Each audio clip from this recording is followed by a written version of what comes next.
There's nothing quite as painful as being invited somewhere, only to discover you were meant to be the entertainment. We've all felt that sting of being deliberately excluded, talked down to, or made to feel small by people who think they're better than us. Tonight, in the village of Ravenshollow, young Elira sits alone at the feast table, while the elder noblemen whisper cruel words and serve her scraps. They think she's just another woman who married beneath their bloodlines. But when the candles begin to flicker and shadows grow long, Elira rises with quiet dignity. These aging lords have no idea that her husband's bloodline runs far deeper than theirs. When an ancient presence fills the stone hall, will their cruel lesson become their final mistake? Before we jump back in, tell us where you're tuning in from, and if this story touches you, make sure you're subscribed because tomorrow I've saved something extra special for you. The great hall of Ravenshollow Manor stood like a monument to faded glory, its stone walls bearing witness to centuries of feast and famine, triumph and decline. Massive oak beams stretched across the vaulted ceiling, their dark wood gleaming in the amber light of dozens of flickering candles. The Ravenshollow family crest, a raven perched atop a hollow tree, was carved deep into the stone above the main hearth, its edges worn smooth by generations of weathering. Tonight, as autumn winds howled through the valley, that ancient symbol seemed to watch over the gathering with hollow, knowing eyes. Lord Aldrich Ravenshollow adjusted his velvet doublet and surveyed the assembled guests with the satisfaction of a man who still believed his bloodline commanded respect. At 63, his hair had turned silver white, but his bearing remained that of nobility accustomed to deference. The deep lines around his pale blue eyes spoke of years spent squinting down at those he deemed beneath his station. His weathered hands, adorned with ancestral rings, gripped his wine goblet with the confidence of someone who had never doubted his place in the world's hierarchy. Beside him sat Lord Brennan Thornwick, a man whose rotund figure betrayed decades of indulgence. His ruddy cheeks glowed with drink and self-satisfaction, while his small dark eyes darted constantly around the room, always calculating, always measuring worth in bloodlines and landholdings. At 58, Brennan had outlived 2 wives and alienated most of his own children, yet he clung to his position among Ravenshollow's inner circle with the desperation of a drowning man clutching driftwood. Lord Caspian Blackmore completed the triumvirate of village elders. The youngest at 49, he carried himself with the nervous energy of someone perpetually seeking approval from his betters. His thin frame was draped in expensive but slightly outdated clothing, and his pale hands trembled slightly whenever he raised his wine cup, whether from drink, age, or anxiety. None could say. Caspian's brown eyes held a calculating gleam that spoke of a mind always working angles, always seeking advantage. These 3 men had ruled Ravenshollow's social order for decades, their families' names carved into the village's history like the ancient crest above their heads. They remembered when their word was law, when peasants bowed and merchants begged for their patronage. They remembered when their bloodlines meant something beyond mere nostalgia. But those days had grown thin as winter ice. The village beyond the manor walls reflected their declining fortunes. Once prosperous farmsteads now struggled with poor harvests and dwindling livestock. The great trading routes that had made Ravenshollow wealthy had shifted, leaving the village isolated in its mountain valley like a forgotten relic. Young people departed for larger cities, seeking opportunities their birthplace could no longer provide. What remained was a community clinging to old traditions and older prejudices, led by men whose authority rested more on habit than genuine respect. Into this world had come Elira. 6 months ago, she had appeared in the village as quietly as morning mist, marrying in a simple ceremony that had sent shockwaves through Ravenshollow's rigid social structure. No one had known her family name. No one could trace her bloodline. She had simply arrived, spoken vows with a man none of the villagers had ever seen, and settled into a modest cottage on the village's edge. The mystery of her husband had become the subject of endless speculation. Some claimed he was a traveling merchant who came and went like the seasons. Others whispered he might be a scholar from distant lands, explaining his extended absences. The more romantic among the villagers suggested he was perhaps a knight-errant, bound by oath to wander until some quest was complete. But no one, absolutely no one, had actually seen this mysterious spouse. Elira herself provided few answers. When questioned, she would simply smile with serene confidence and speak of her husband's important work that required extensive travel. She mentioned his old family obligations and his deep sense of duty with the kind of quiet pride that suggested absolute faith in his character. Her unwavering certainty about his devotion, despite his conspicuous absence, had become another source of village gossip. To the three lords, however, Elira represented something far more offensive than mere mystery. She embodied change, the erosion of the social order they had spent their lives maintaining. A woman of unknown lineage, married to an absent husband of equally mysterious background, conducting herself with dignity that should have been reserved for those born to proper bloodlines. Her very existence challenged their fundamental beliefs about worth, respect, and social hierarchy. Tonight's harvest feast had been their opportunity to restore proper order.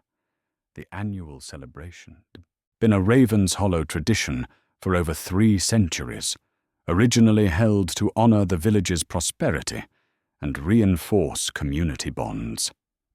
In recent years, it had become more of a nostalgic ritual, a chance for the aging nobility to remember better times and assert their continued relevance. The guest list had grown smaller each year, but the ceremony's importance had only increased in the minds of those who still attended. Lord Aldrich had personally delivered Elira's invitation, his smile as cold as the autumn wind. The parchment had been beautifully crafted, its formal language extending the honor of joining Ravenshollow's most distinguished families for an evening of celebration and fellowship. To anyone unfamiliar with the Lord's true intentions, it would have seemed a gracious gesture of inclusion. Elira had accepted with the same quiet grace she brought to all her interactions with the village's power structure. She had thanked Lord Aldrich for the invitation, assured him she would attend, and asked if there was anything she might contribute to the evening's festivities. Her genuine offer to help had only deepened Aldrich's contempt. Proper ladies did not volunteer for servants' work. As the evening began, other guests filled the hall's worn oak tables. Merchant families who still possessed some wealth occupied the better seats, their conversation careful and deferential when the lords were within earshot. A handful of minor landholders and their wives clustered together, grateful for inclusion, but wary of saying anything that might offence their social betters. Village craftsmen and their families filled the remaining spaces, their presence tolerated rather than welcomed. The servants moved between tables with practiced efficiency, their weathered faces carefully neutral as they served wine and arranged platters of roasted meat, fresh bread, and seasonal vegetables. These men and women had worked countless such gatherings, and they recognized the signs of an evening that might turn ugly. Their movements carried the cautious precision of people who had learned to navigate the dangerous currents of noble displeasure. The great hearth crackled with a fire built from seasoned oak, its warmth fighting against the growing chill that seemed to seep through the ancient stones. Tapestries depicting long-dead Ravenshollow victories hung from the walls, their colours faded, but still commanding respect. The very air seemed thick with history, generations of power, pride, and tradition that weighed down on everyone present like a heavy cloak. Into this atmosphere of calculated tradition and barely contained tension, Elira had entered alone. She wore a simple dress of deep blue wool, well made but without ornamentation. Her dark hair was braided in a practical style that spoke of a woman more concerned with dignity than display. At 26, she possessed the kind of quiet beauty that revealed itself gradually. Intelligent dark eyes, graceful bearing, and a serene confidence that seemed untouched by the social currents swirling around her. What struck the observers most was her composure. While other guests carefully monitored their behavior for signs of approval or disapproval from the lords, Elira moved through the hall with calm certainty. She greeted other villagers with genuine warmth, inquired about their families with sincere interest, and accepted the evening's formal atmosphere without either submission or defiance. The lords had seated her at the hall's far end, at a small table normally reserved for minor functionaries or late arrivals. The placement was a deliberate insult, designed to emphasize her lack of proper standing.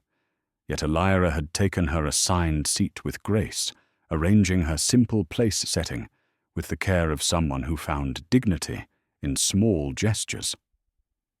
Lord Brennan had opened the evening with a toast to ancient bloodlines and proper marriages, words that carried unmistakable meaning for anyone who understood the village's social dynamics.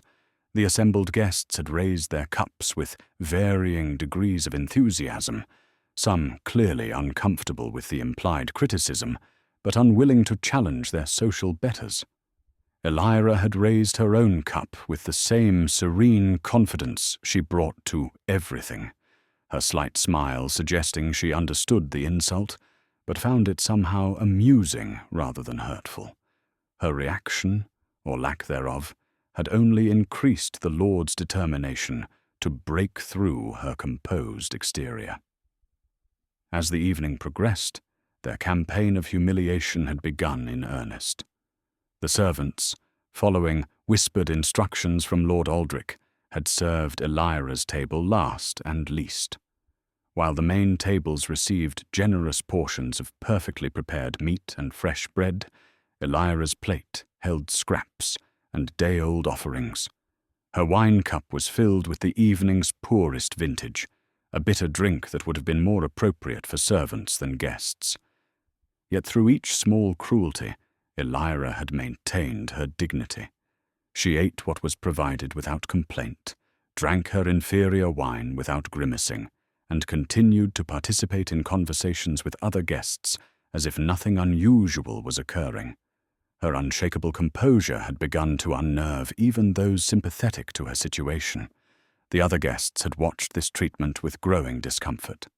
Mara Blackwood, a young woman whose family operated the village's most successful bakery, had attempted several times to include Elira in broader conversations, her voice carrying genuine warmth and defiance of the Lord's obvious intentions. Other villagers had followed her lead when possible, creating small gestures of inclusion that partially offset the deliberate exclusions. But as the evening wore on, the Lord's determination to break Elira's spirit had only grown stronger. Now, as the feast entered its final stages, and the moon climbed higher in the night sky, the great hall of Ravenshollow Manor prepared to witness something that would transform not just the evening, but the village's understanding of power itself. The ancient stones that had watched over centuries of human ambition and folly would soon bear witness to a reckoning that would test everything these proud men thought they knew about strength, respect, and the true nature of nobility. The Ravenshollow family crest gazed down from its place above the hearth, its carved raven seeming to sense that this night would mark the end of one era and the beginning of something entirely new. The silver goblet gleamed malevolently in the candlelight as Lord Aldrich raised it high above the assembled guests. The vessel itself was a family heirloom, passed down through generations of Ravenshollow lords, its surface etched with intricate patterns that caught and reflected the flickering flames around the great hall. Tonight, however, it served a darker purpose than mere ceremony. "My friends," Aldrich's voice carried the authority of generations, echoing off the stone walls with practiced command. "Before we conclude this evening's festivities, I believe a toast is in order. A toast to honor the sacred bonds that hold our community together." The hall fell silent, except for the crackling of the great hearth and the distant howling of autumn wind through the valley. Guests shifted uncomfortably in their seats, sensing the undercurrent of malice in their host's seemingly gracious words.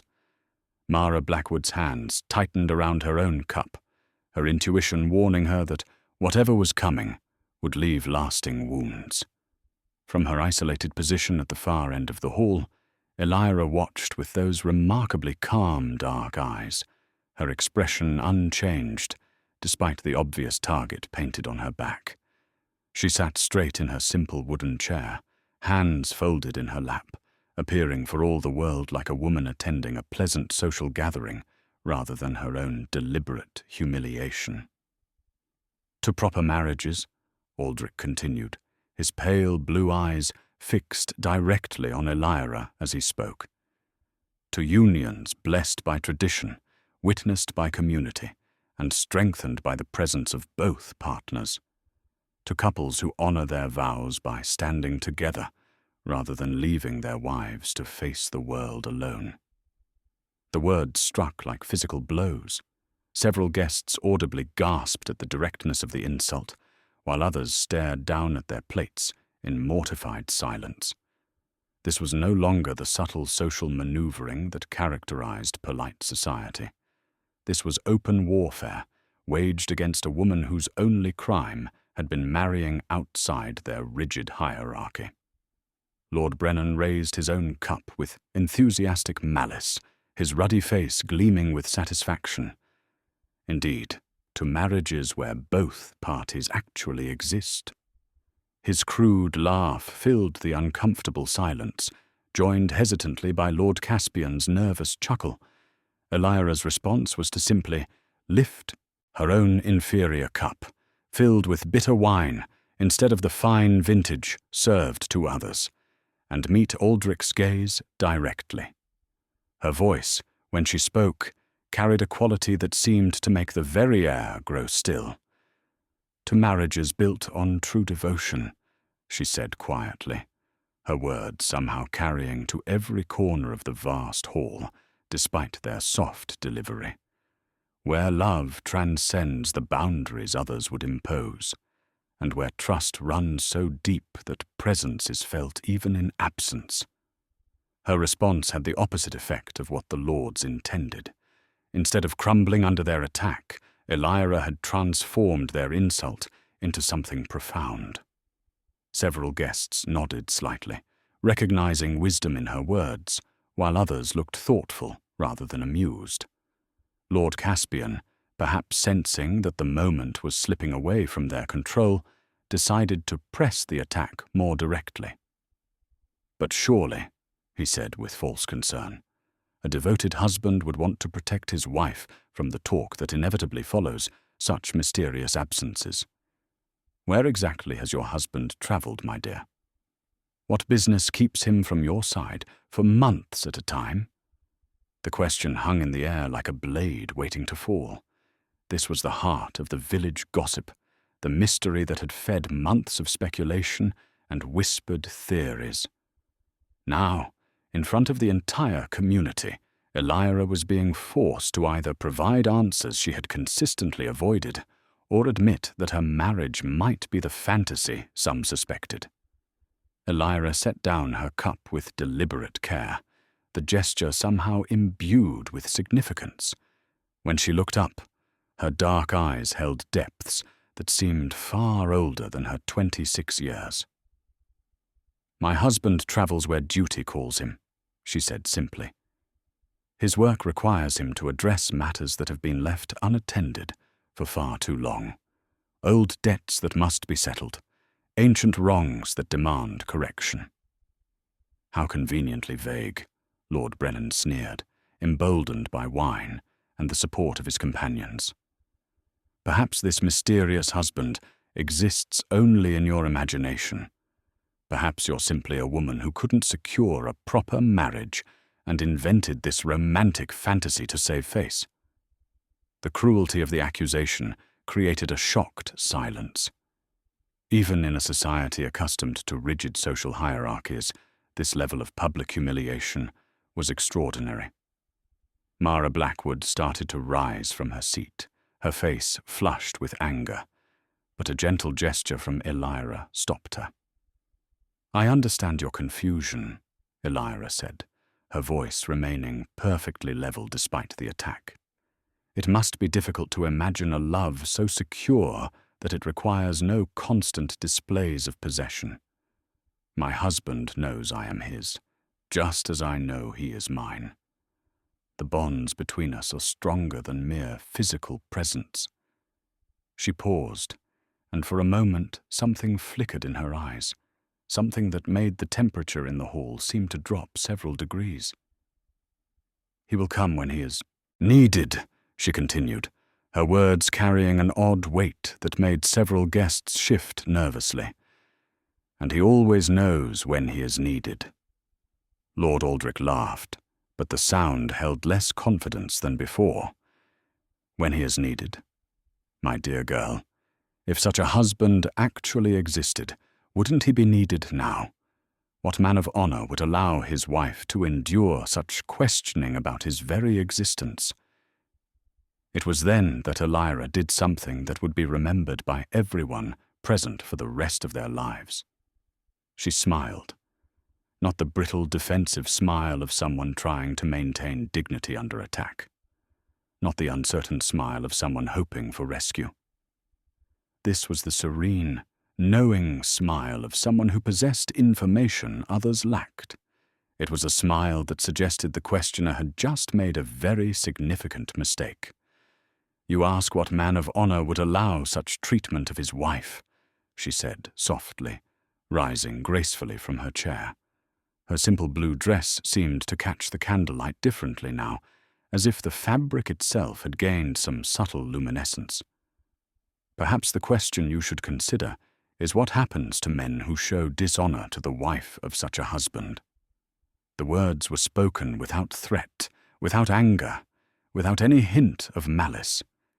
Yet they fell into the great hall like stones into still water, creating ripples of unease that spread from table to table. Something in Elira's tone, a certainty that transcended mere confidence, made even the lords pause in their assault. Outside, the wind had grown stronger, rattling the ancient windows with increasing intensity. The candles throughout the hall began to flicker in unison, though no draught could be felt within the stone walls. Several of the servants exchanged worried glances, their years of experience in the manor telling them that something was changing in ways that had nothing to do with weather. Lord Brennan, perhaps feeling his moment of victory slipping away, decided to escalate once more. "Enough of this nonsense," he declared, standing unsteadily. "You speak in riddles and fantasies, girl. If this husband of yours is real, if he cares for you at all, let him appear now and defend your honor. Let him show himself and answer for allowing his wife to become the subject of such speculation." The challenge hung in the air like a gauntlet thrown down before armed knights. It was a demand that could only end in triumph or humiliation, with no middle ground possible. The assembled guests held their breath, waiting to see how this confrontation would resolve. Elira looked around the hall slowly, her gaze touching each face. The cruel satisfaction of the lords, the nervous sympathy of the other guests, the barely contained anger of young Mara. When she spoke again, her voice carried the weight of absolute certainty. "Be very careful what you ask for, Lord Brennan," she said quietly.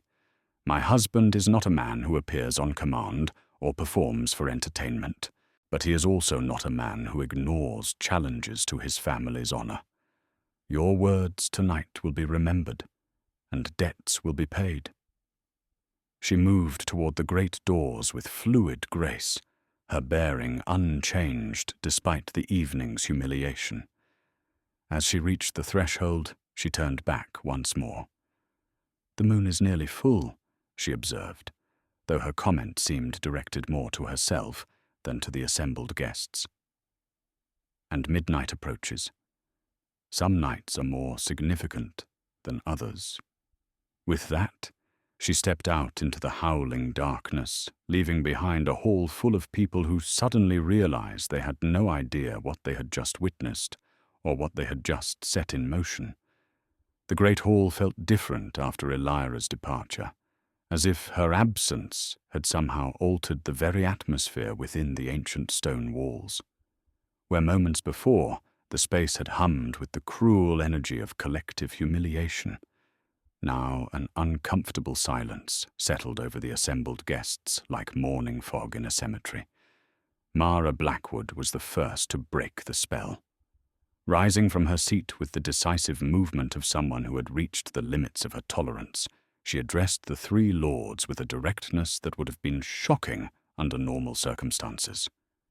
"What you did tonight was shameful," she declared, her voice carrying clearly through the hall despite its tremor of emotion. "Elira has done nothing to deserve such treatment. She's been nothing but gracious to everyone in this village, and you've repaid her kindness with cruelty." Lord Aldrich's pale eyes fixed on the young woman with surprise that quickly transformed into cold displeasure. "Mind your place, girl. You forget yourself." "No, my lord," Mara replied, her baker's hands clenched into fists at her sides. "I think I've finally remembered it. My place is standing up for decency when I see it under attack." Several other guests shifted uncomfortably, torn between admiration for Mara's courage and fear of becoming targets themselves. The social order that had governed Ravenshollow for generations was experiencing cracks, and no one was certain what might emerge from the growing fissures. Lord Brennan attempted to restore their authority through intimidation. Perhaps young Mara would benefit from learning about proper respect for her betters. There are consequences for impertinence. "And there are consequences for cruelty," Mara shot back, surprising herself with her boldness. "Elira warned you of that before she left." The reminder of Elira's parting words sent an uncomfortable ripple through the gathering. Something about the way she had spoken, the certainty in her voice, the cryptic references to debts and remembrance, had left even the lords feeling unsettled, though none would admit it openly. Thomas Millwright, an elderly craftsman whose family had served the manor for 3 generations, cleared his throat hesitantly. "Begging your pardons, my lords, but the young woman speaks truly. Mistress Elira has shown nothing but kindness since arriving in our village. When my grandson took ill with fever, she brought healing herbs and sat with him through the worst night. Asked for nothing in return." His words opened a floodgate of similar testimony. Other villagers began sharing their own experiences with Elira, small kindnesses, moments of genuine care, instances where she had helped without expectation of reward. A picture emerged of a woman who had spent her 6 months in Ravenshollow, building bridges rather than walls, offering compassion rather than judgment. "She helped my wife with difficult childbirth," added Peter Greenfield, a farmer whose weathered face showed genuine gratitude. "Stayed for 3 days, working without rest. Said it reminded her of family." "Family she's never mentioned," Lord Caspian interjected, grasping for something to restore their narrative. "We know nothing about this woman's background, her people, her true nature." For all we know, she could be anyone, or anything. The last word slipped out before Caspian could stop it, and the moment it was spoken, everyone in the hall felt the weight of its implications. In a world where superstition and folklore still held sway over many hearts, suggestions of otherworldly nature carried serious implications. Yet even as the accusation hung in the air, something strange began to manifest in the great hall itself. The temperature had been dropping gradually since Elira's departure, but now the change became pronounced enough that several guests pulled their cloaks more tightly around their shoulders. More unsettling were the subtle changes in lighting. The candles throughout the hall began to flicker in synchronization, their flames dancing to a rhythm that had nothing to do with air currents.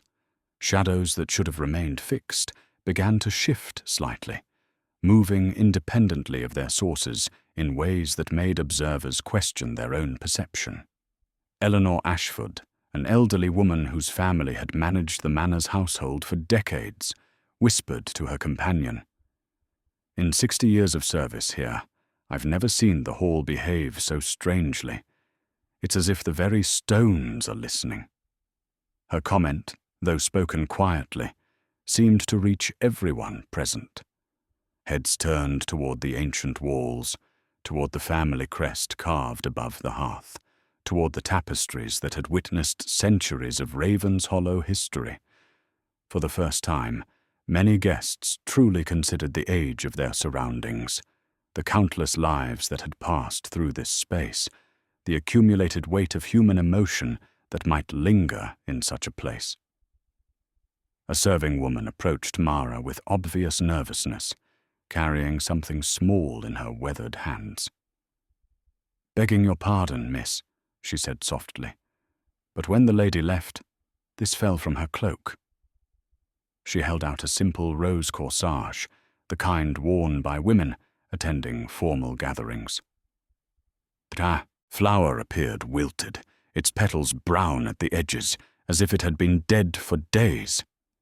Yet as Mara took the corsage in her hands, something extraordinary occurred. The rose began to bloom, not gradually, not slowly, but with visible transformation that made everyone within sight gasp in amazement. The brown petals brightened to deep red, the stem straightened and strengthened, and suddenly the air around Mara filled with the rich fragrance of a flower in perfect bloom. "How is that possible?" whispered someone in the crowd. Mara stared at the transformed flower in wonder, feeling a warmth emanating from the petals that seemed to spread through her hands and up her arms. "She told me once that kindness has its own power," she said softly, her voice filled with awe. "That love can transform even the most unlikely things." Lord Aldrich's face had gone pale, but he fought to maintain his composure. "Parlor tricks," he declared with forced confidence. "Clever illusions designed to impress the simple-minded." But his words lacked their previous authority. The lords themselves had witnessed the transformation, had seen something that challenged their understanding of what was possible in their ordered world. Outside, the wind continued to grow stronger, and now it carried sounds that made the village dogs begin howling in unison. Not the typical chorus of domestic animals responding to storm weather, but something more primal, a recognition of forces they couldn't understand but instinctively feared. "What manner of woman did we just drive from our hall?" Thomas Milwright asked quietly, voicing the question that was forming in every mind present. Mara looked down at the perfect rose in her hands, then toward the great doors through which Elira had departed. "Perhaps," she said thoughtfully, "we should be asking what manner of husband she was telling the truth about." The word settled over the gathering like a cold blanket. For 6 months, they had dismissed Elira's claims about her absent spouse as fantasy or delusion. They had mocked her certainty, questioned her sanity, and tonight had demanded proof of his existence. Now, with strange occurrences mounting and the very air around them seeming to thicken with anticipation, the possibility that they had been catastrophically wrong began to take root in their minds. Lord Brennan attempted one last rally of their failing authority. "Enough of this nonsense," he declared, though his voice carried less conviction than before. "We've allowed superstition and guilt to cloud our judgment. The woman is gone, and good riddance. Let us return to our feast and forget this unpleasantness." But as he spoke, every candle in the great hall suddenly dimmed simultaneously, plunging the ancient space into near darkness before slowly returning to their previous brightness. The message was clear. Something was listening, something was responding, and something was very displeased with the evening's events. In the growing darkness beyond the manor walls, the full moon climbed higher toward its zenith, and midnight drew ever closer. The rose in Mara's hands continued to pulse with an otherworldly warmth as Lord Caspian leaned forward, his thin face twisted with a mixture of fear and desperate curiosity. The transformation they had all witnessed challenged everything he thought he understood about the natural world, yet his mind raced to find some rational explanation that would restore his sense of control. "Tell us about this husband of hers," he demanded, his voice carrying a tremor he couldn't quite suppress. "You spoke with her more than anyone, girl. What exactly did she say about this mysterious man?" Mara looked down at the perfect bloom in her hands, drawing strength from its impossible beauty. The warmth seemed to flow through her fingers and into her heart, filling her with a courage she had never known she possessed. "She spoke of him with such love," Mara began slowly, her voice growing stronger as she continued. "Not the desperate love of a woman trying to convince herself, but the deep certainty of someone whose devotion is absolutely returned. She said he was older than anyone in the village could imagine." "Older how?" Lord Brennan interrupted, though his usual bluster had diminished considerably. "She said he remembered when this land was truly wild," Mara continued, her eyes taking on a distant quality as she recalled conversations from weeks past, when wolves ran in great packs through valleys that now hold farms, when the old forests stretched unbroken from mountain to mountain, and when the stones of this very manor were still sleeping in quarries yet to be discovered. The assembled guests exchanged uneasy glances. Such descriptions suggested an age that no mortal man could claim, yet Elira had spoken of these things with the casual certainty of someone relaying simple facts rather than poetic metaphors. "Surely she was speaking figuratively," Lord Aldrich said, though his pale blue eyes showed growing uncertainty. "Young women often romanticize their relationships, especially when trying to compensate for obvious shortcomings." But Mara shook her head, her conviction growing stronger. There was nothing romantic or fanciful about how she spoke. She mentioned that he sometimes struggled with the modern world, that candlelight felt more natural to him than oil lamps, that he preferred to travel by night when possible because daylight tired him more easily than it once had. Each detail she shared seemed to lower the temperature in the great hall another degree. The guests found themselves unconsciously pulling their cloaks closer, though the great hearth continued to burn brightly. "She said he had seen empires rise and fall," Mara continued, her voice becoming almost hypnotic as she recalled Elira's words. "That he had walked among kings and queens whose names were now carved only on forgotten tombstones. She spoke of his sadness at outliving so many he had cared for, and his joy at finding someone who understood the weight of true devotion." Eleanor Ashford, the elderly household manager, suddenly straightened in her chair as if struck by a revelation. "The livestock," she whispered, her weathered face going pale. "These past months, We've lost 3 cattle and half a dozen sheep. Found them in the morning, drained of blood but otherwise unmarked. We blamed wolves, but wolves don't feed that way." Her words sent a chill through the gathering that had nothing to do with the dropping temperature. In their rural community, livestock deaths were serious matters, affecting livelihoods and food stores for the winter ahead.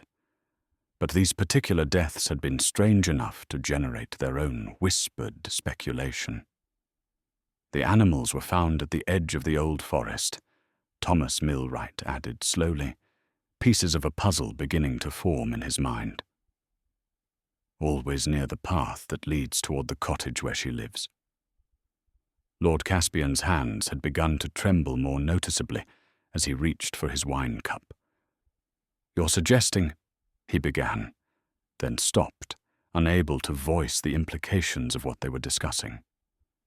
"I'm not suggesting anything," Mara said firmly, though her own voice carried new undertones of uncertainty. "I'm simply telling you what Elira shared about her husband. She said he had particular dietary needs that required careful management, that he had to be very selective about what he consumed to maintain his health."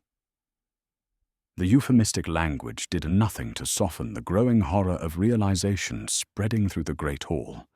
In a world where folklore and superstition still held sway, where old stories were passed down through generations as warnings rather than entertainment, certain implications carried weight that rational minds might prefer to dismiss.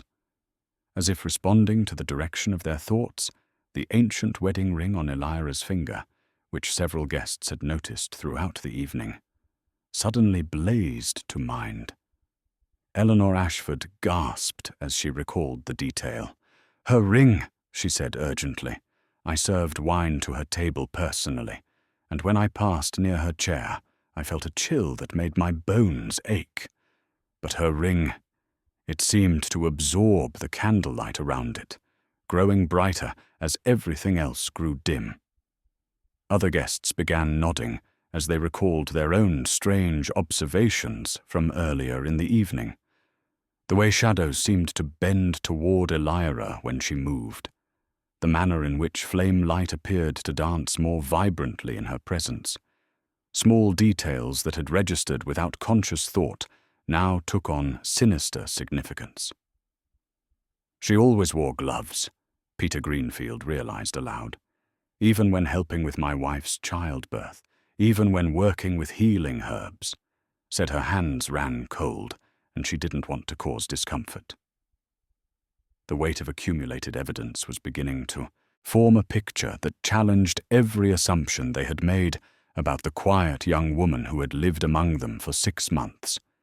Each innocent interaction, viewed through this new lens, suggested possibilities that rational minds struggled to accept. Outside, the howling had grown more intense, and now it was joined by other sounds that seemed to come from the very earth itself. The dogs of the village had fallen silent, as if recognizing the presence of something that commanded their absolute stillness. Lord Brennan attempted one final denial of the implications surrounding them. "This is madness," he declared, though his ruddy face had gone pale. "We're allowing fear and guilt to transform ordinary events into supernatural nonsense. The woman is unusual, perhaps even clever in her deceptions, but she's still just a woman." As if in response to his words, every window in the great hall suddenly rattled in unison, though no wind could account for the synchronized disturbance. The sound echoed through the ancient stones like a warning, or perhaps a promise. Mara looked down at the rose that continued to bloom impossibly in her hands, its petals now so perfect and vibrant they seemed to glow with inner light. "Perhaps," she said quietly, her voice carrying new weight. "The question we should be asking is not what kind of woman we just humiliated, but what kind of creature we may have awakened." The words hung in the air like an incantation, and in the growing supernatural tension that filled the hall, midnight drew ever closer. The blood-stained tapestry hanging on the eastern wall of the great hall had depicted the Battle of Thornwick Ridge for over 2 centuries, its crimson threads carefully woven to immortalize a long-forgotten victory of Ravenshollow forces over neighboring rivals. Tonight, however, the ancient fabric seemed to pulse with life of its own. The red threads appeared darker, richer, as if fresh blood had been woven into the design while no one was watching.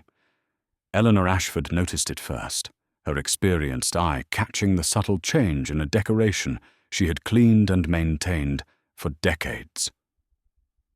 "Something's wrong with the tapestry," she whispered, pointing toward the wall hanging with a trembling finger.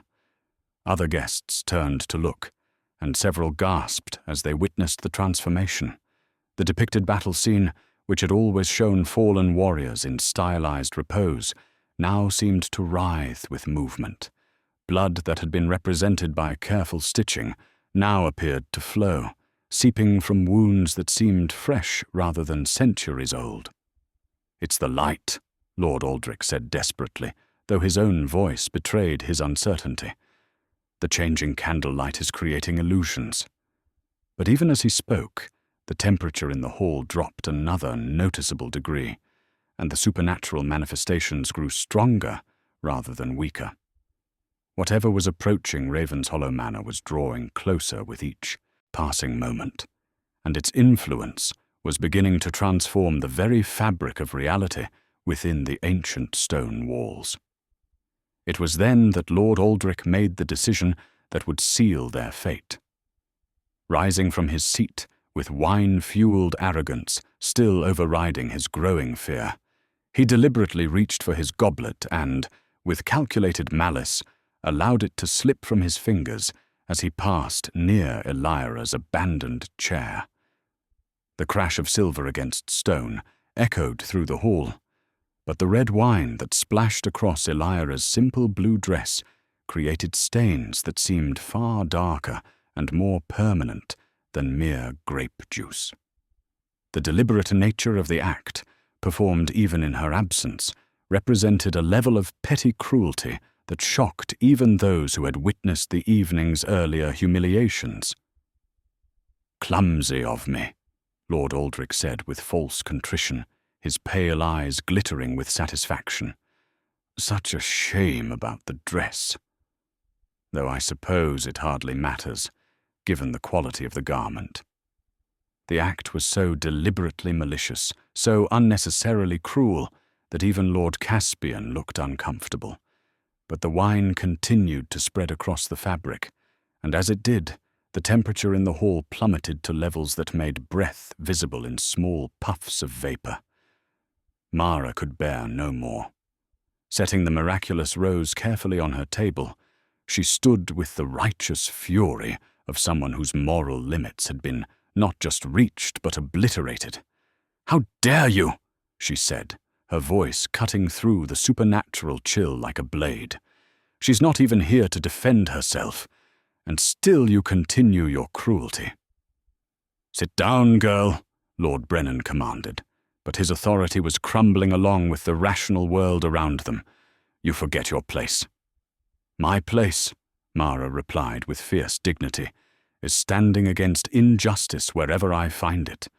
And what you've done tonight, all of you, is the worst kind of injustice. You've taken a woman who showed nothing but kindness to this village and tried to destroy her spirit out of nothing but pride and prejudice." Her words seemed to resonate through the hall with supernatural amplification, as if the very stones of the manor were carrying her message to ears beyond the physical realm. Several guests began nodding in agreement, finding their own courage in her example. Thomas Milwright stood next, his weathered carpenter's hands clenched into fists. "The girl speaks truth. Mistress Elira helped my family when we needed it most, asked for nothing in return. What we've done here tonight shames us all." Others began rising as well, not all, but enough to show that the Lord's authority was fragmenting. Peter Greenfield, Sarah Fletcher, Old Henrik the blacksmith and a dozen others found their voices and their courage, speaking out against the treatment they had witnessed. But as the moral rebellion grew, so did the supernatural disturbances surrounding them. The great hearth, which had burned steadily throughout the evening, suddenly flared with flames that reached unnaturally high toward the vaulted ceiling.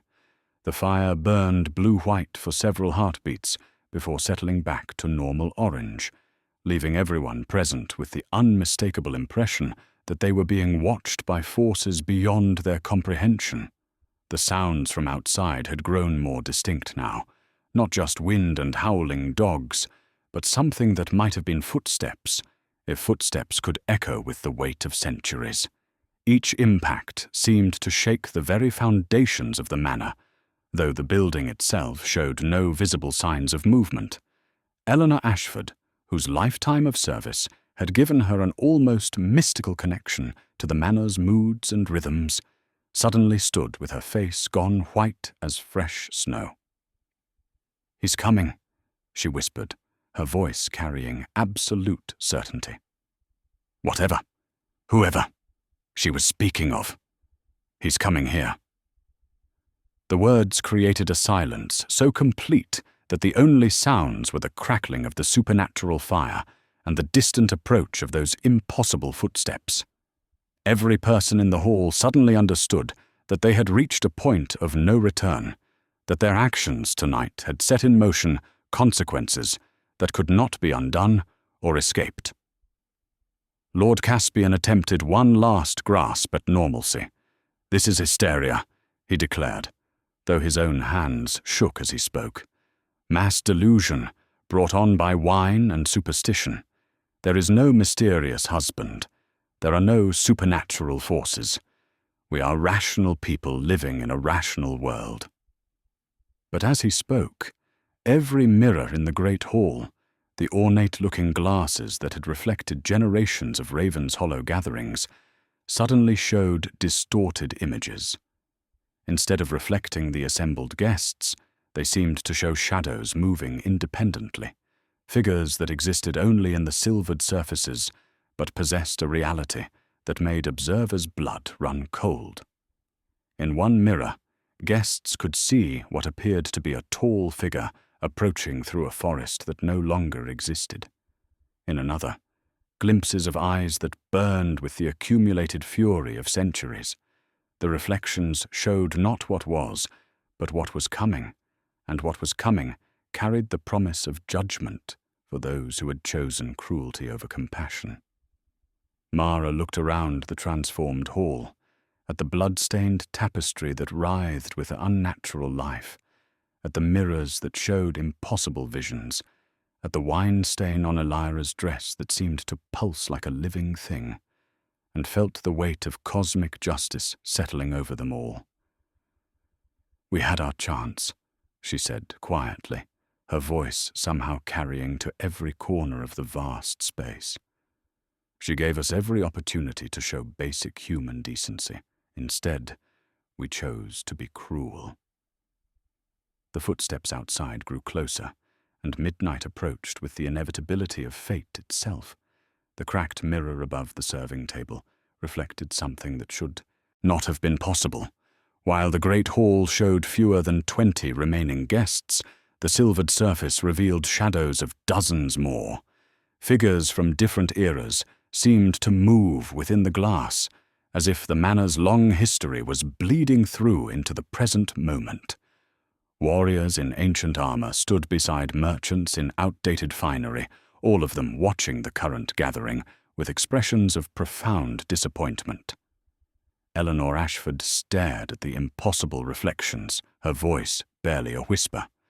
"It's showing us everyone who ever sat in judgment in this hall, everyone who ever used their power to hurt rather than help." The realization sent waves of unease through the remaining guests. Ravenshollow Manor had stood for centuries, witnessing countless gatherings where the powerful had determined the fates of the powerless. Tonight, it seemed, all of those moments were converging into a single point of reckoning. Lord Brennan, His ruddy face, now pale with more than wine, attempted to salvage what remained of their authority. "Enough of this madness," he declared, though his voice cracked with strain. "I demand that everyone remaining here witness my final judgment on this matter." He stood unsteadily, pointing toward Elira's abandoned chair with theatrical authority. "Let it be recorded that the woman called Elira has been found guilty of deception, of disturbing the peace, and of bringing unwholesome influences into our community. I hereby declare her banished from Ravenshollow, never to return."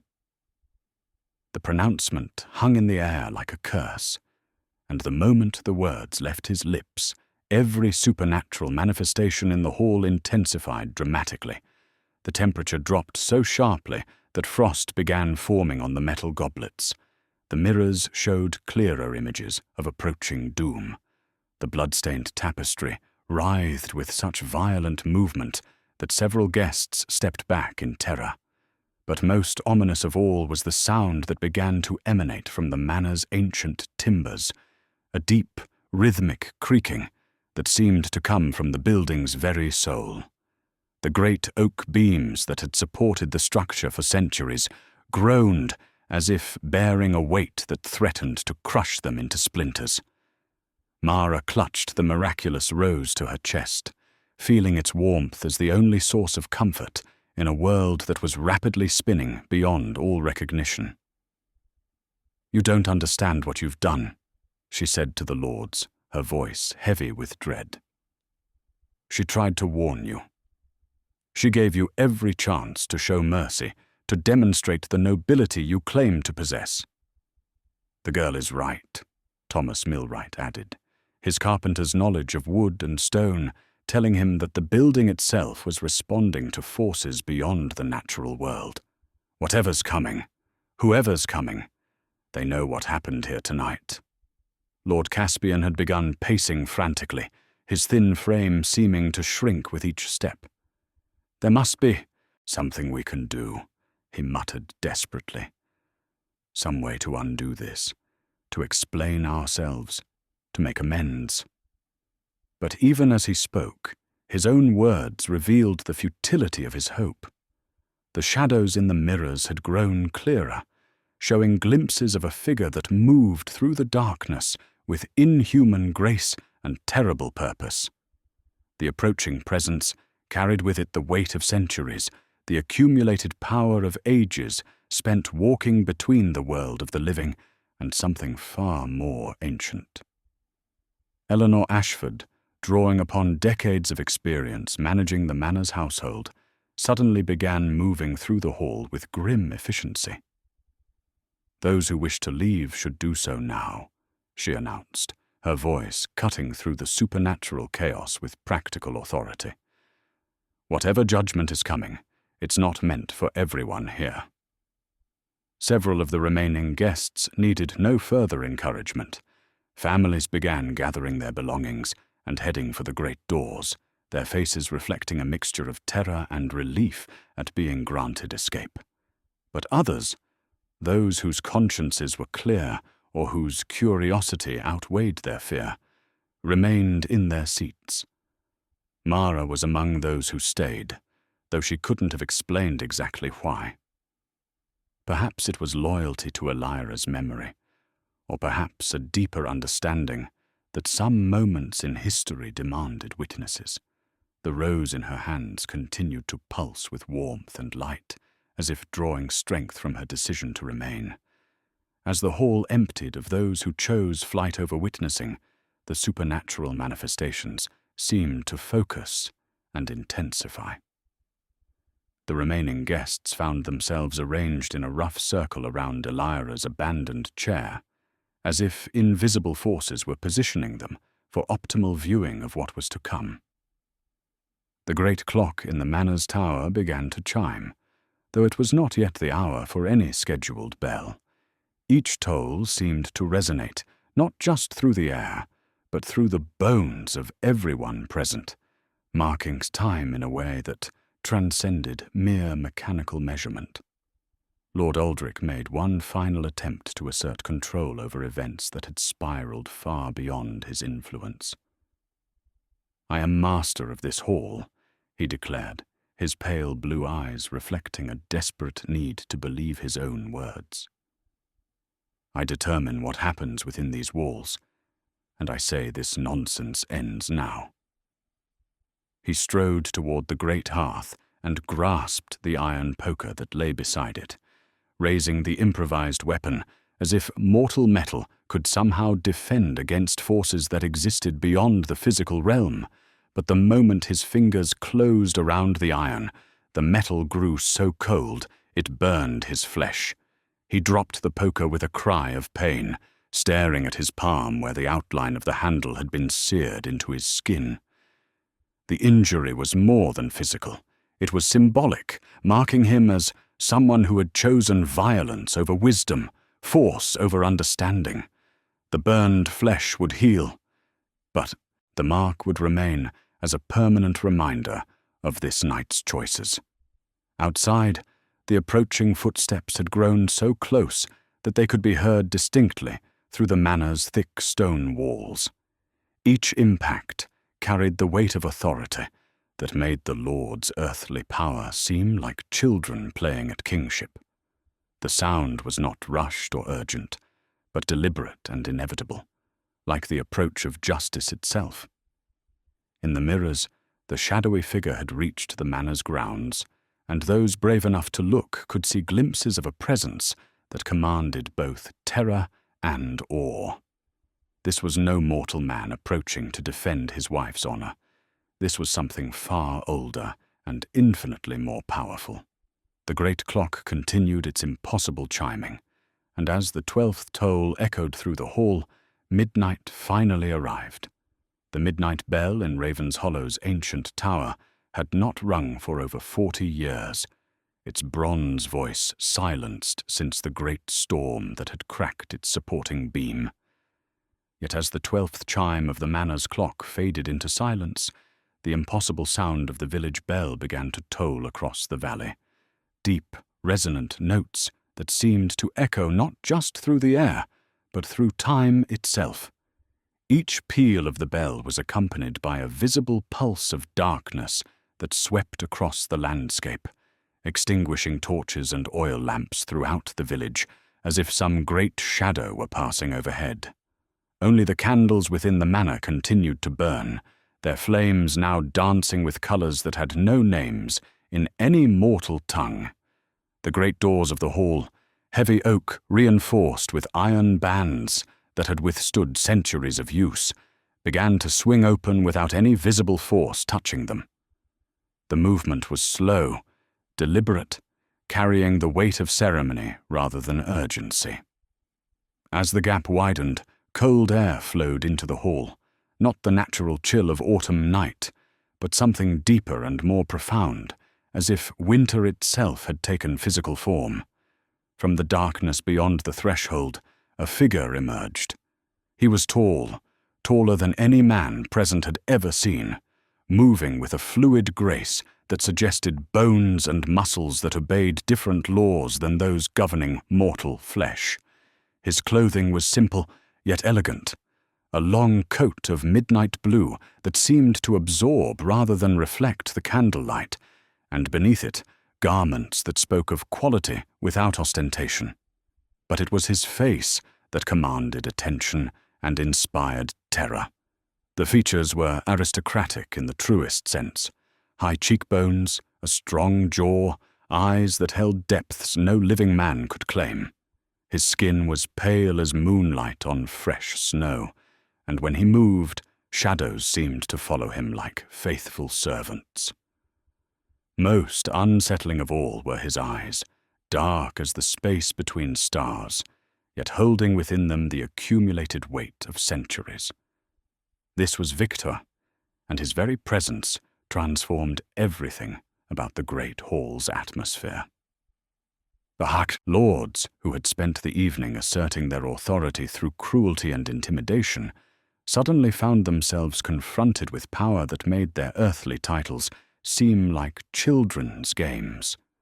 Lord Aldrich's wine-flushed arrogance evaporated as Victor's gaze settled on him, replaced by a primal fear that transcended rational thought. Victor moved into the hall with unhurried steps, his attention focused entirely on the scene before him. His eyes took in Elira's abandoned chair, the wine stain on her dress, the positioning of the guests, and the lingering traces of supernatural disturbance that painted a clear picture of the evening's events. "My apologies for my tardiness," he said, his voice carrying an accent that seemed to blend elements from a dozen different languages and eras. The words were spoken softly, yet they filled every corner of the vast space with absolute clarity. "I trust my wife was treated with the respect due to a guest in your home?" The question was asked with polite formality, but beneath the civilized veneer lay something that made the strongest men present feel suddenly aware of their own mortality. This was not a man seeking information. This was a judge gathering evidence before passing sentence. Lord Brennan, still clinging desperately to the illusion of authority, attempted to bluster his way through the confrontation. "See here, whoever you are, you cannot simply—" He never finished the sentence. Victor turned to look at him, and the words died in Brennan's throat as surely as if invisible hands had closed around his windpipe. There was no visible threat, no dramatic gesture, simply the weight of a gaze that contained depths of experience and power that mortal minds could not fully comprehend. "I am Victor Dragomir," he said simply, as if the name should carry meaning to those present. "Elira is my beloved wife, my treasured companion, my reason for finding joy in an existence that has stretched across more centuries than your bloodlines can claim." The revelation of his identity created ripples of recognition among those present. The name Dragomir appeared in the oldest histories, mentioned in texts that spoke of the early days of the region, when wolves ran in great packs and the forest held secrets that civilized men preferred to forget. If the legends could be believed, the Dragomors had been lords of the land when Ravenshollow was nothing but a shepherd's hut beside a stream. But more than his name, it was Victor's evident nature that struck terror into the hearts of those who had tormented his wife. Everything about him, the inhuman grace, the pallor that suggested no blood flowed beneath his skin, the way shadows seemed drawn to him like iron to a lodestone, spoke of a being that existed beyond the boundaries of mortal life. Mara, still clutching the miraculous rose, found herself able to speak when others could not. She bore their cruelty with such dignity, she said, her voice trembling but clear. She never spoke of revenge or anger, only of love and faith that you would understand. Victor's terrible gaze softened as it settled on the young woman. "You defended her," he observed, and for a moment his voice carried warmth that transformed his frightening presence into something almost gentle. "Kindness toward my beloved is never forgotten, child, nor is cruelty ever overlooked." He moved toward Elira's chair with steps that made no sound against the stone floor. When he reached the wine-stained dress, he touched the fabric with fingers that trembled with barely controlled fury. The stain began to steam and smoke, not from heat, but from the sheer intensity of the rage it inspired in him. "Someone," he said quietly, his voice dropping to a whisper that somehow carried more menace than any shout, "deliberately defiled my wife's clothing while she was absent and defenseless." Lord Aldrich's burned hand, still throbbing from his encounter with the supernatural-infused iron poker, began to ache with renewed intensity. The mark on his palm seemed to pulse in rhythm with Victor's words, as if the ancient being could sense guilt through supernatural means.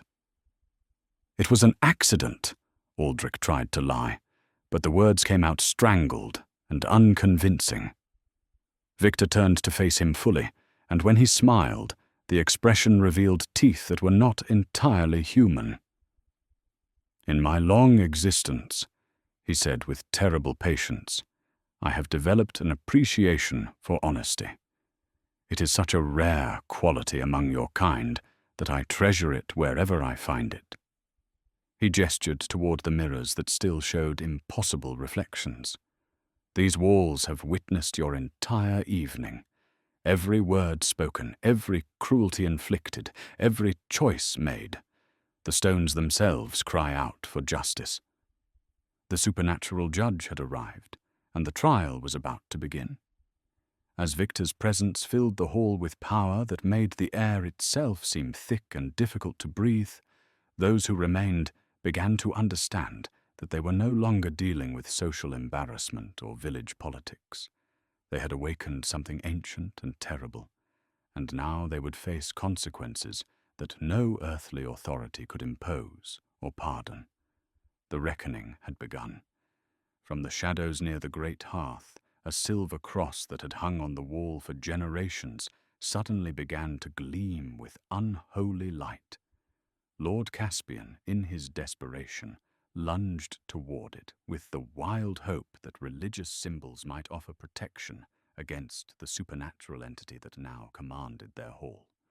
His fingers had barely brushed the sacred metal when he screamed and jerked back, staring at his palm in horror. The silver had burned him as surely as if it had been heated in a forge, leaving the outline of the cross seared into his flesh. But more disturbing than the physical pain was the realization that the holy symbol had rejected him, as if his own actions had rendered him unworthy of divine protection. Victor observed this with the detached interest of someone who had witnessed countless similar scenes across the centuries. Silver blessed by pure faith can indeed ward against creatures like myself, he said conversationally, his voice carrying the weight of vast experience. But it seems the symbol finds you wanting. He moved through the hall with predatory grace, his dark eyes cataloguing every face, every gesture, every tremor of fear or flicker of defiance. Here was a being who had learned to read human nature like an open book, who understood the depths to which mortals could sink and the rare heights to which they occasionally rose.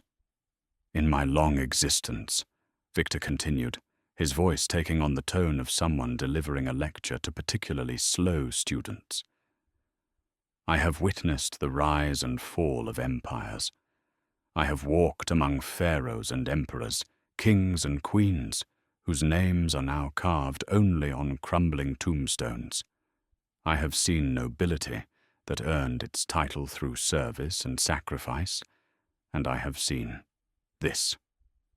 His gesture encompassed the three lords with such contempt that each man physically recoiled as if struck.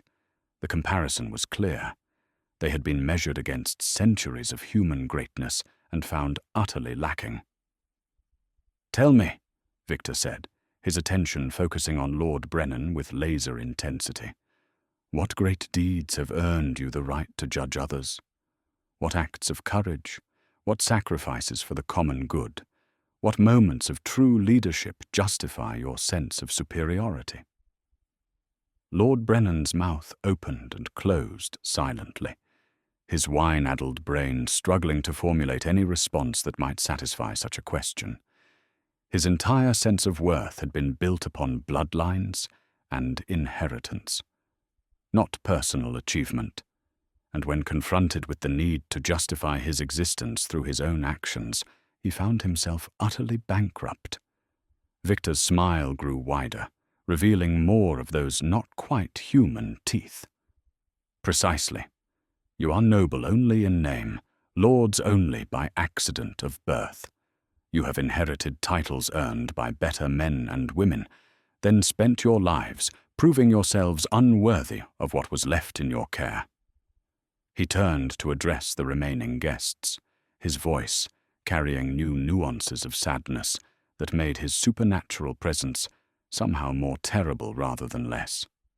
I do not hunt the innocent. In 500 years of existence, I have never taken a life that did not deserve to be forfeit. But those who abuse power, those who use their position to inflict suffering on those beneath them, they have always been fair game. The words sent chills through everyone present, but none more so than Thomas Milwright, who suddenly found his voice despite his terror. "Your wife," he said urgently, "Elira. She's not like you, is she? She's still human?" Victor's expression softened dramatically at the mention of his beloved, the terrifying predator, momentarily replaced by a man deeply in love. "She is the light that guides me through the darkness of immortal existence," he said with profound tenderness. "Pure of heart, strong of spirit, and possessed of a wisdom that puts your so-called nobility to shame." He paused, and when he continued, his voice carried notes of pain that spoke of loss beyond mortal comprehension. "I have loved and lost more times than your limited lifespan could encompass. I have watched dear friends age and die while I remained unchanged. I had accepted that such was my eternal fate, until I found her." The love in his voice was so profound, so genuine, that even in their terror, several guests felt moved by the depth of emotion he displayed. This was not the cold passion of a monster, but the devoted heart of a being who had found meaning in an existence that had stretched across centuries of loneliness. "She chose to love me despite knowing what I am," Victor continued, his dark eyes taking on a distant quality as he spoke of their courtship. "She saw past the darkness, past the supernatural nature, to whatever humanity might still exist within this immortal shell. And in return, I swore by all the powers that govern both light and shadow that no harm would ever come to her while I drew breath." Lord Aldrich, his burned hand still throbbing, made a desperate attempt to appeal to whatever mercy might exist in the ancient creature. "We didn't know," he pleaded.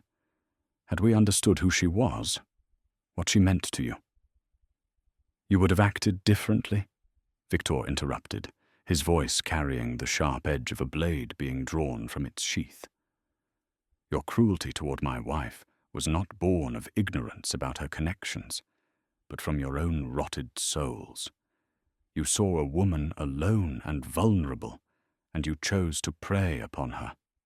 He gestured toward the wine stain on Elira's dress, and the fabric began to smoke again. "This was not an accident, was it?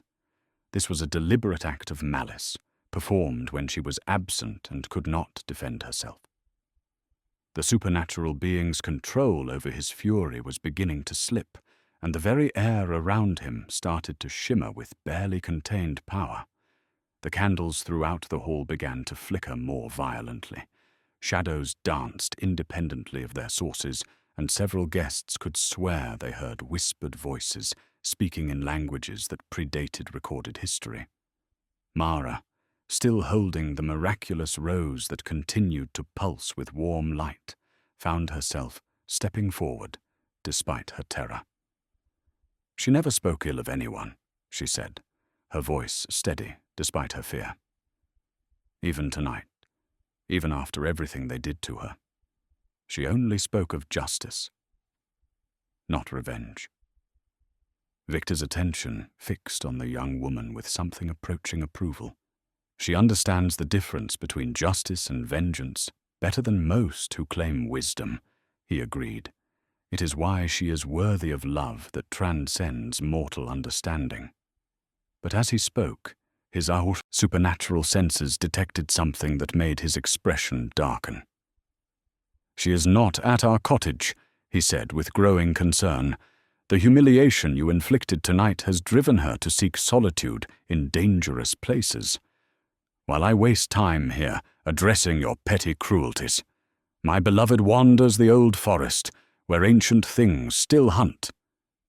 The revelation that Elira was currently alone and potentially in danger transformed Victor's controlled fury into something far more immediate and deadly.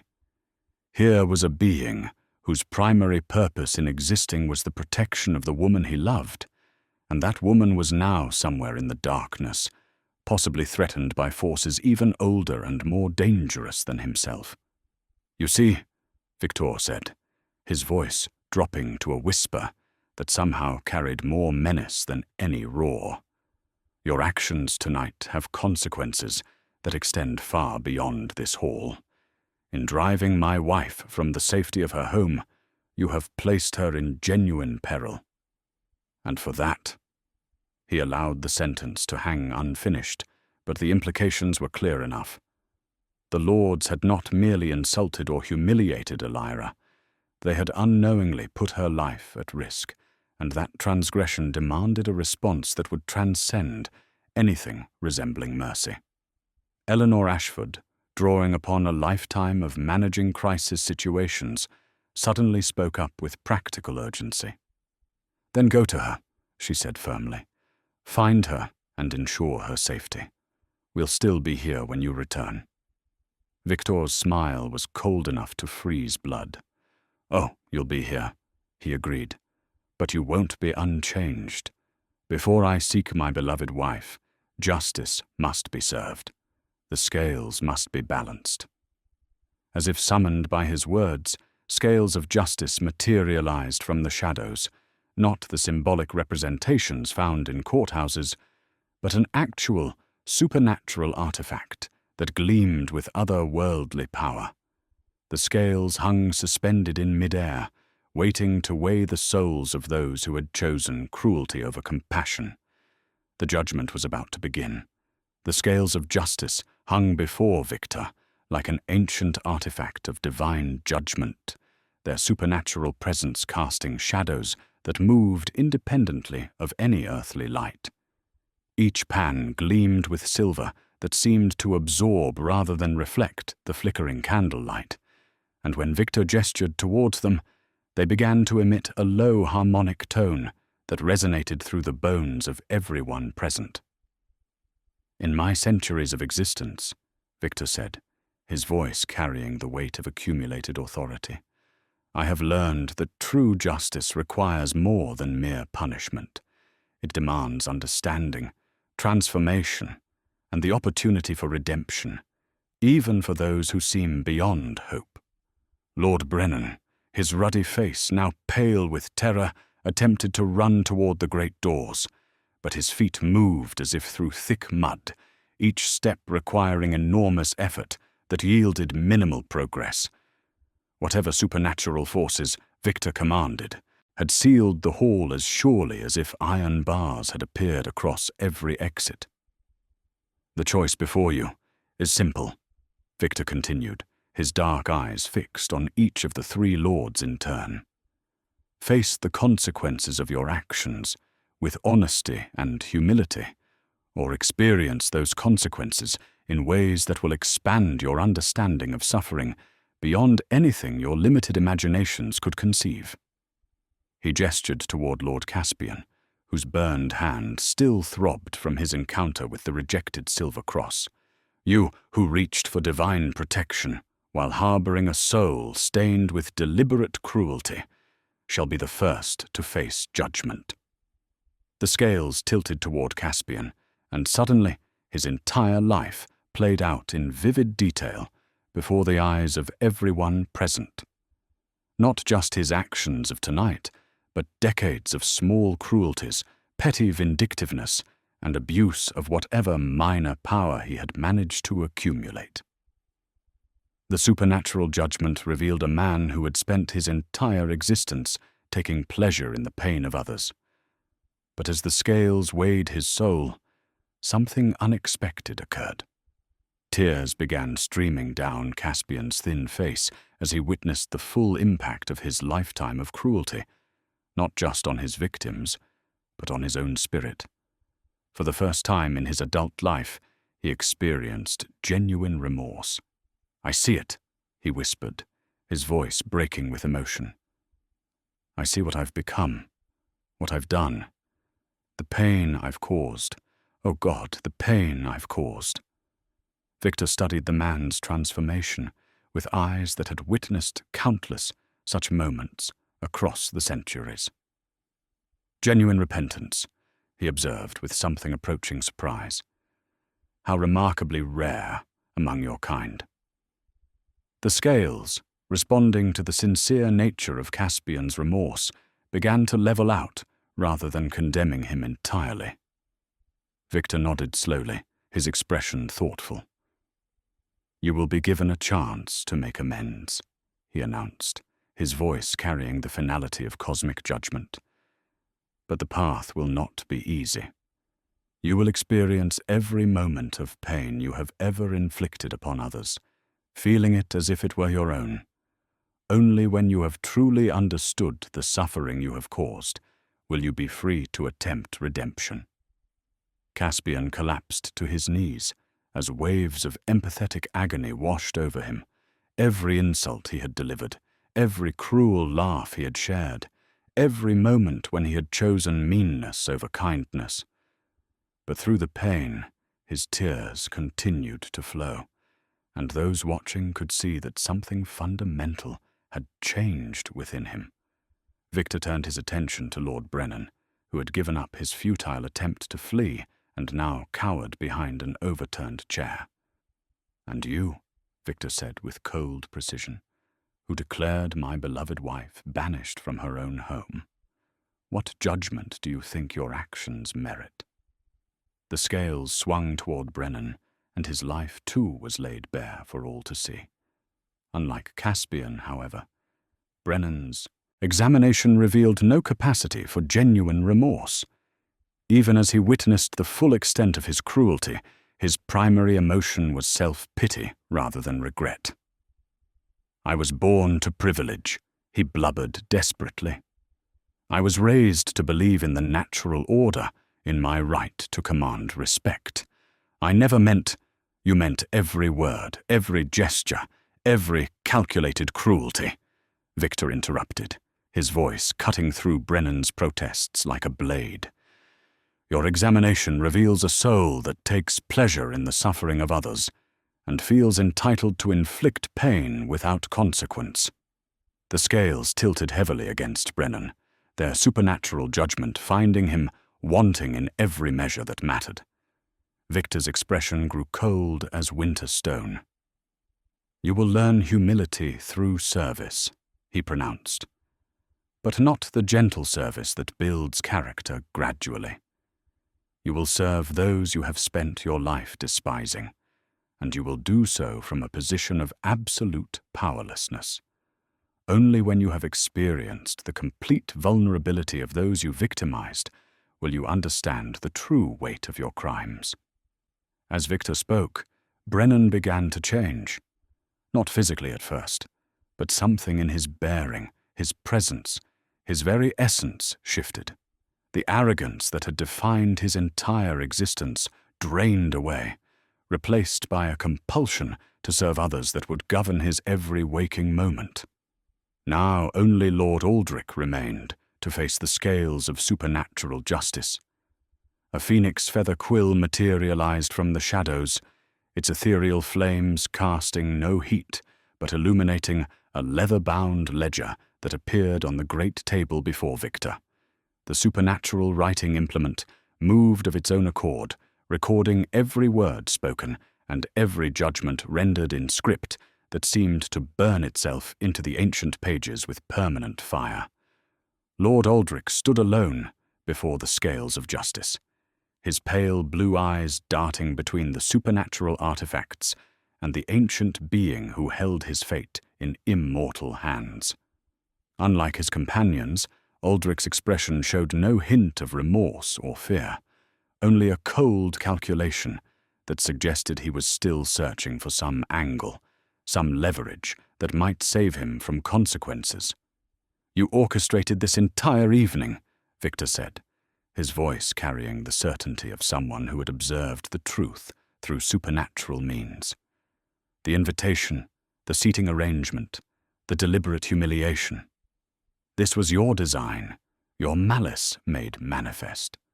The scales swung toward Aldrich, and his life unfolded in vivid detail before the assembled witnesses.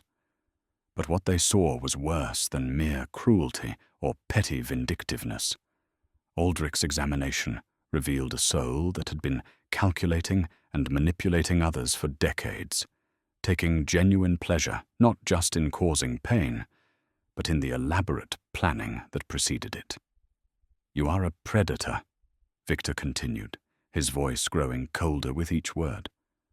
"Not driven by passion or momentary weakness, but by a deliberate choice to find joy in the suffering of others. You have spent your entire existence as a parasite, feeding on the pain you deliberately create." As the supernatural judgment proceeded, the mirrors throughout the hall began showing visions of Aldrich's future victims, all the people he would harm if left unchecked, all the suffering he would orchestrate in years to come. The scales tilted heavily against him, their supernatural weight finding his soul completely lacking in any redeeming qualities. But even faced with cosmic judgment, Aldrich showed no repentance. "I regret nothing," he declared with defiant arrogance. "I was born to rule, to command, to take what I desire. That is the natural order, and I will not apologize for claiming my rightful place in it." Victor's expression darkened beyond anything yet seen that night. Here was a soul that would never change, never grow, never learn from consequence. Here was evil that had chosen itself deliberately, and would choose itself again, given any opportunity. "So be it," Victor said with the finality of cosmic judgment. "You will become what you have always been in spirit, a parasite that feeds on others. But you will experience it literally, dependent on the kindness of those you have spent your life despising." As Victor spoke, Aldrich began to transform, not into something monstrous or obviously supernatural, but into something far more insidious.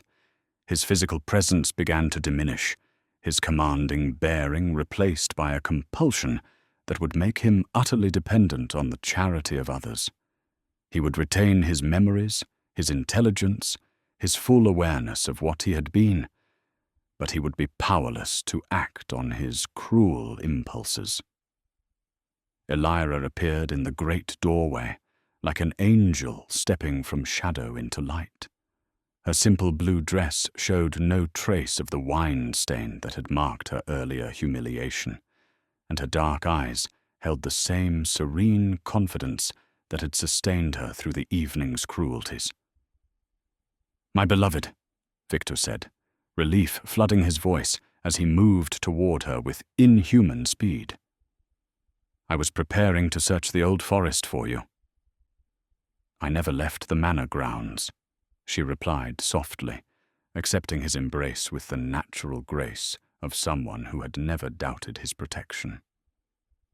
"I was waiting in the garden, watching the moon and listening to the wind carry the sounds of judgment from within these walls." She looked around the transformed hall, taking in the supernatural artifacts, the phoenix feather still recording events in the magical ledger, the changed states of the three lords who had tormented her. Her expression showed neither satisfaction nor vindictiveness, only a deep sadness for what human nature could become when left unchecked. "Justice has been served," she observed, her voice carrying the wisdom that had attracted Victor's immortal devotion. "But I hope mercy has been served as well." Victor nodded, his terrible expression softening in her presence. "For those capable of growth, yes. Redemption remains possible through suffering that teaches rather than merely punishes." Mara stepped forward, still holding the miraculous rose that had bloomed in Elira's honor. "What happens now?" she asked quietly. Elira smiled with genuine warmth, the same expression she had shown to everyone in the village during her 6 months among them. Now we return to our cottage, and life continues. The village will remember this night, and perhaps future generations will choose kindness over cruelty because of what they witnessed here. The phoenix feather completed its final notation in the supernatural ledger, sealing the night's events for eternity. The scales of justice faded back into shadow, their work complete. The judgment was finished, and a new chapter in Ravenshollow's history was about to begin. Dawn broke over Ravenshollow with the gentle radiance of a world reborn, its golden light filtering through the ancient windows of the manor and touching surfaces that had been transformed by the night's supernatural events. In the village square, a new addition caught the morning sun's rays, a crystal that seemed to contain within its depths the very essence of the evening's lessons, gleaming with inner fire that would endure through countless seasons to come. Victor and Elira stood in the manor's great hall, their hands entwined as they prepared to take their leave. The ancient vampire showed no discomfort from the approaching daylight, though he pulled his midnight blue coat closer around his shoulders in a gesture that spoke of old habits born from centuries of careful existence. "The memory stone will serve its purpose," Elira said quietly, her gaze directed toward the village square, where the crystal had taken its place among the cobblestones. "Future generations will understand what happened here, and perhaps they will choose differently when faced with their own moments of moral testing." The supernatural artifact contained within its crystalline structure every moment of the night's events, not just the actions and words, but the emotions, the choices, the consequences that followed. Anyone who approached the stone with sincere desire for wisdom would experience the night as if they had lived it themselves, feeling the weight of each decision and its aftermath. Mara Blackwood approached them with measured steps, her baker's apron replaced by a simple dress that spoke of newfound purpose. The miraculous rose from the evening before was now woven into her hair, its petals having transformed into something that seemed carved from living light. "I want to help," she said simply, her voice carrying the conviction of someone who had witnessed the true cost of cruelty and chose to stand against it. "The village needs people who will speak for those who cannot speak for themselves." Elira smiled with the warmth that had sustained her through the previous night's trials. "You already are helping," she replied, touching the transformed rose in Mara's hair. "Kindness has a way of multiplying when it finds fertile ground in willing hearts." In the corner of the hall, Lord Caspian sat quietly, his thin frame shaking occasionally as waves of empathetic understanding continued to wash over him. The supernatural punishment was transforming him slowly but thoroughly, teaching him to feel the pain he had inflicted on others as if it were carved into his own bones. Yet through the agony, his tears continued to flow, not of self-pity, but of genuine remorse for a lifetime of unnecessary cruelty. Thomas Milwright approached the suffering lord with the cautious compassion of someone who had witnessed true justice in action. "There's work to be done in the village," he offered quietly. "Honest labor that helps rather than harms, when you're ready to begin making amends." Caspian looked up through his tears, nodding with the desperate gratitude of someone who had been offered a chance at redemption when he deserved only condemnation. The path ahead would be long and painful, but for the first time in his adult life, he would be walking toward something meaningful rather than away from it. Lord Brennan had already begun his transformation into humble service, his once proud bearing replaced by an irresistible compulsion to help others without thought of reward or recognition. He moved through the hall, collecting scattered goblets and straightening overturned chairs, his actions driven by supernatural justice, but performed with growing understanding of what genuine nobility actually meant. The sight of the once arrogant lord voluntarily performing servant's work would have been shocking just hours before, but now it seemed like a natural consequence of choices freely made. He would spend years learning humility through enforced service, but the hope remained that such lessons might eventually take root in his transformed heart. Lord Aldrich had disappeared entirely during the Dawn's arrival, his dependency on others' charity having driven him to seek help from the very villagers he had spent decades despising. His fate was perhaps the most poetic of all. A man who had lived to command others now utterly reliant on their goodness for his survival. Eleanor Ashford, drawing upon her lifetime of managing transitions and changes, began organizing the hall's restoration to normal function. But as she worked, her experienced eyes noted subtle changes that spoke of permanent transformation. The mirrors no longer showed impossible visions, but they seemed clearer somehow, as if they would forever reflect truth rather than mere appearance. "The village will be different now," she observed to Victor as he and Elira prepared for departure. "People have seen what happens when power is abused, and they've seen what real strength looks like." Victor nodded with the understanding of someone who had witnessed countless such moments across the centuries. "Change that comes from within lasts longer than change imposed from without," he agreed. "Your people have chosen their own transformation." As Victor and Elira walked toward the great doors, the assembled villagers, those who had remained to witness the night's conclusion, watched with a mixture of awe and gratitude. They had seen justice served not through violence or revenge, but through consequences that matched crimes and offered redemption to those capable of growth. The couple paused at the threshold, and Elira turned back one final time. "Remember," she said, her voice carrying to every corner of the vast hall, "true nobility comes not from bloodlines or titles, but from the choice to treat all people with dignity and respect.